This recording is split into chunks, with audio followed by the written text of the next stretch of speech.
It's World Nutella Day. Yay! So we're making waffle tacos with Krusty's buttermilk pancake mix.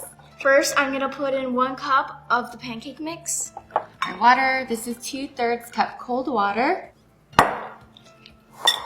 And mix.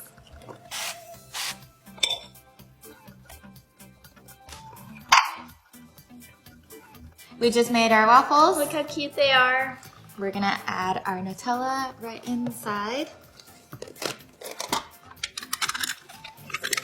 So I'm just gonna make a crease to make our taco like this.